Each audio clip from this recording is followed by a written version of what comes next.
Halo teman-teman, di sini saya akan menjelaskan makanan tradisional khas Gayo Luas dari mata kuliah Ilmu Sosial Budaya Dasar.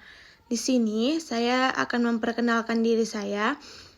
Perkenalkan, nama saya Fitri Maharani dengan NIM 5223540010. Saya dari kelas Gizi D 2022. Sebelum masuk ke materinya, saya akan memperlihatkan video sekilas tentang Gayo Luas. Selamat menyaksikan. Selamat datang di Kabupaten Gayo Luas, destinasi yang memikat hati di Provinsi Aceh, Indonesia. Di sini alam dan budaya bertemu dalam harmoni yang memesona. Dihadirkan oleh pegunungan yang memukau dan sungai yang menyejukkan, Gayo Luas mempersembahkan keindahan alam yang tiada tara. Dari hijaunya hamparan perbukitan hingga gemerlapnya bintang di malam hari, setiap sudut daerah ini memancarkan pesona yang tak terlupakan. Namun kekayaan Gayo Luas tidak hanya terletak pada panorama alamnya yang memikat. Budaya yang kaya dan beragam menjadi warna lokal yang menakjubkan. Dari adat istiadat yang dijaga dengan erat, hingga seni dan musik tradisional yang mengalun merdu, Gayo Luas adalah tempat di mana masa lalu dan masa kini bersatu dalam keindahan yang abadi. Tak hanya itu, potensi ekonomi yang besar juga terbentang di sini, dengan pertanian yang subur, perkebunan yang berlimpah, dan pariwisata alam dengan panoramanya yang khas. Gayo Luas adalah pangkalan kemakmuran bagi masyarakatnya. Bersama-sama, kita berkomitmen untuk menjaga kelestarian alam, memperkuat budaya, dan mendorong kemajuan ekonomi. Gayo Luas bukan hanya destinasi wisata, tapi juga ramah bagi hati yang mencari kedamaian dan keindahan yang tiada tara. Selamat menikmati petualangan tak terlupakan di Kabupaten Gayo Luas. Kabupaten Gayo Luas memiliki potensi wisata yang sangat besar dan beragam. Salah satu objek wisata andalan yang merupakan aset pemerintah daerah dan dikelola oleh Dinas Pariwisata adalah objek wisata Taman Mini Gayo Indah, atau yang disingkat dengan TMGI. TMGI terletak di Komplek Perkantoran Pemerintah Kabupaten Gayo Luas di Kecamatan Blangkejeren. Lokasi objek wisata TMGI tidak jauh dari pusat kota dan dapat ditempuh hanya 5 menit perjalanan dengan kendaraan bermotor. TMGI merupakan lembah yang ditumbuhi hutan pinus seluas lebih kurang 20 hektar. Pada tiap sisi lereng TMGI berdiri gedung-gedung perkantoran pemerintah, sehingga TMGI juga merupakan lokasi bagi para pegawai untuk melepaskan lelahnya di sela aktivitas kantor. TMGI berperan sebagai tempat belajar serta mengembangkan kegiatan inovatif, sumber informasi, pendidikan, serta tempat rekreasi sehat, murah, dan bermanfaat. Kegiatan inovatif TMGI dapat teridentifikasi melalui dari berbagai jenis kegiatan, seperti bimbingan belajar, diskusi bareng, fotografi, olahraga, silaturahmi lintas sektor atau arisan.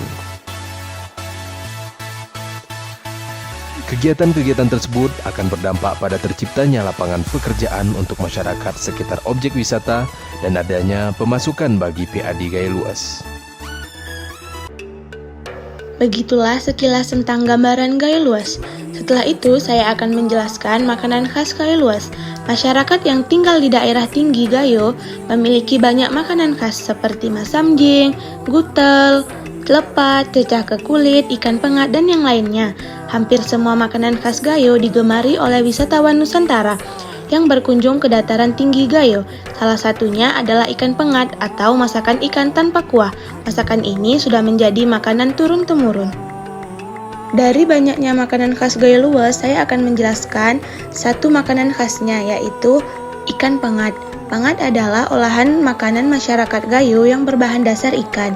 Adapun ikan yang biasanya digunakan untuk membuat pengat ialah ikan keperas, ikan mujahir atau nila, ikan bawal, ikan depik, dan ikan bandeng. Dari segi bentuk masakannya, pengat hampir mirip dengan pepes. Namun, Pengat tidak dimasak dengan menggunakan daun dan warna bumbu pengat biasanya lebih condong ke warna orange, yang mana warna ini berasal dari perpaduan kunyit dan cabai merah.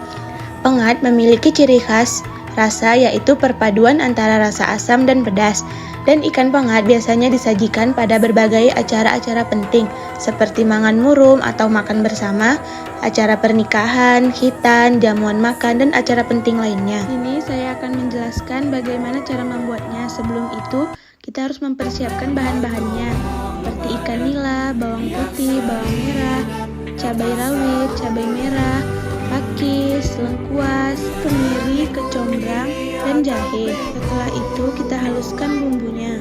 Halusnya ada cabai, kemiri, bawang putih, bawang merah, cabai rawit, lengkuas, jahe, dan kunyit. Blender hingga halus. Kemudian masukkan pakis dan kecombrang. Lalu masukkan ikannya.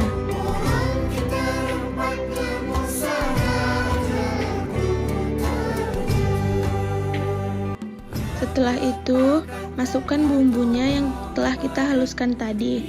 Kemudian, tambahkan air secukupnya.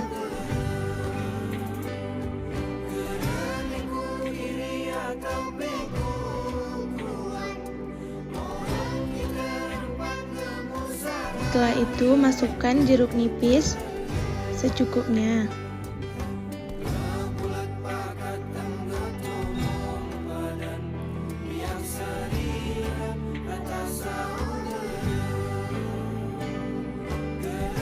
Setelah mendidih, berilah garam secukupnya.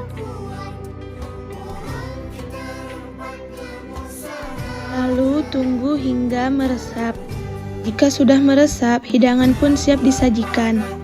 Berikut ini adalah kandungan gizi pengat dalam satu porsi.